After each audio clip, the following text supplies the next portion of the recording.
Assalamualaikum warahmatullahi wabarakatuh. Bismillah, alhamdulillah, wassalatu wassalamu ala sayyidina rasulillah wa ala alihi wa sahbihi wa mawalah, amma ba'du. Para pemirsa dimana saja Anda berada, kembali pada hari ini kita membahas tentang ekonomi syariah. Kali ini kajian kita adalah berkisar tentang masalah harga dan ganti barang. Harga, apa itu yang dimaksud dengan harga dan apa itu yang dimaksud dengan ganti barang.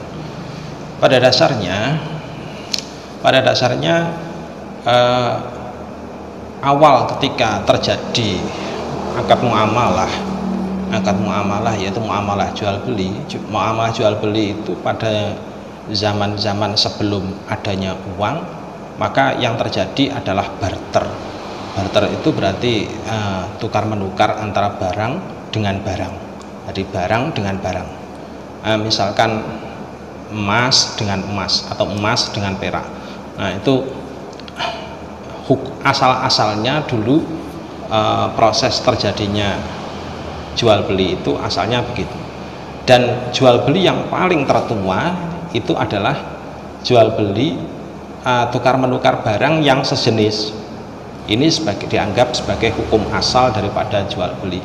Jadi emas ditukar dengan emas, beras ditukar dengan beras, gandum ditukar dengan gandum. Nah, ini merupakan hukum asal daripada jual beli.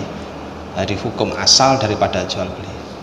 Nah, dalam konteks seperti ini, pertukaran antara barang satu dengan barang yang lain, maka salah satunya adalah berperan sebagai iwat. Makanya kemudian di dalam akad muamalah seperti ini dinamakan dengan istilah muawadhah, saling mengganti. Mengganti apa ya? Mengganti barang. Emas diganti dengan emas.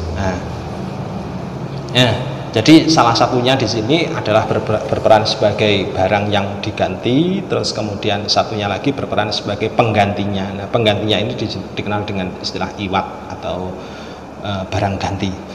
Kemudian jual beli ini berkembang menjadi jual beli dengan barang yang tidak sejenis.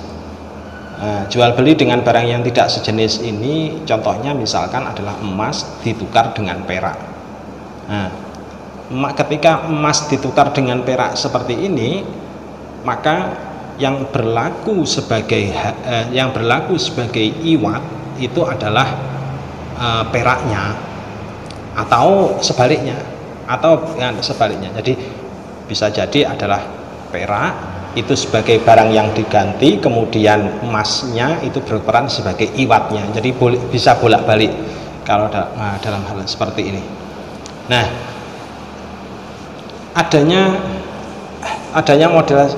model pertukaran yang sejenis dengan pertukaran yang tidak sejenis ini, kemudian kalau pertukaran itu terjadi pada barang-barang yang sangat dibutuhkan atau barang pokok, maka dikenal dengan istilah pertukaran ribawi.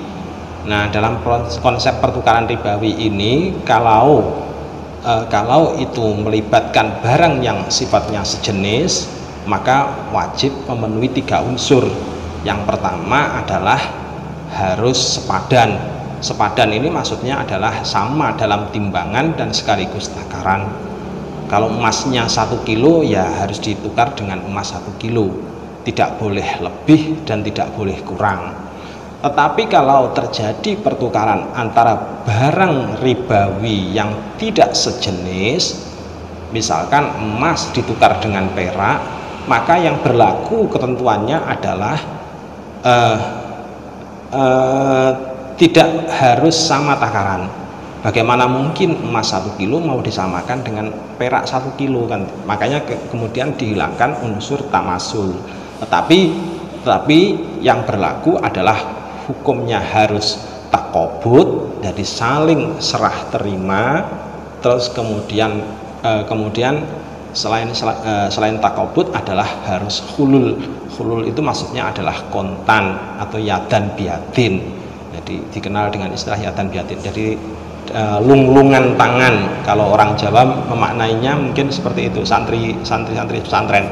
Nah, ini kalau misalkan dalam perspektif modern dikenal dengan istilah kontan.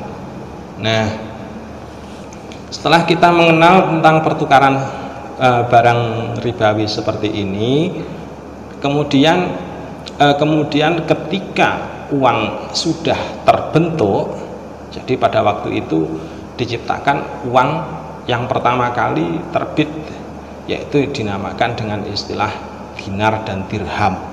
Jadi emas yang sudah dicetak sebagai alat ganti, makanya kemudian dikenal dengan istilah dinar dan dirham pada waktu itu. Dinar itu mata uang yang terbuat dari emas, kemudian dirham terbuat dari bahan perak. Nah, setelah itu emas dan perak yang sudah terbentuk menjadi sebagai alat tukar tadi, maka alat tukar seperti ini karena sudah menjadi alat tukar, namanya saja sudah alat tukar, berarti bahwasannya dinar dan dirham itu berperan sebagai layaknya timbangan. Jadi berperan sebagai layaknya timbangan atau kedudukannya menyerupai alat takar. Jadi kedudukannya menyerupai alat takar. Oleh karena itu, kalau misalkan terjadi jual beli emas yang sudah dicetak dalam bentuk perhiasan, sehingga karatnya menjadi tidak lagi emas murni karena sudah dicampuri dengan bahan lain, maka emas ini alat penakarnya berupa apa? Jadi emas yang sudah dalam bentuk perhiasan ini alat penakarnya berupa apa? Ya berupa uang tadi. Jadi berupa dinar atau dirham. Kalau misalkan di Indonesia, maka dinar dan dirham ini digantikan kedudukannya oleh rupiah. Jadi rupiah itu perannya adalah peran alat penakar.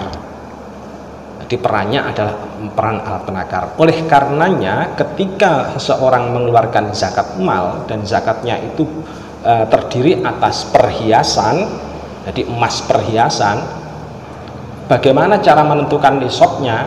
Maka cara menentukan nisabnya adalah ditakar dengan menggunakan harga emas. Jadi harga dalam bentuk rupiah. Kalau misalkan emas murni itu harganya misalkan 800.000 rupiah, jadi kalau misalkan 800.000 rupiah, maka bagaimana dengan emas perhiasan? Maka cara menghitung nisabnya emas perhiasan itu adalah dengan jalan dijual atau dengan jalan mencari perimbangan harga, sehingga harganya itu menyerupai harga satu nisab emas murni. Jadi kedudukannya harga di sini dalam konteks awal pertukaran, di dalam konteks awal muamalah itu kedudukannya adalah sebagai alat penakar. Jadi lain posisi dengan yang dinamakan dengan istilah ganti barang. Mungkin sedikit video ini, semoga bermanfaat. Insya Allah kita akan sambung lagi pada video-video berikutnya. Assalamualaikum warahmatullahi wabarakatuh.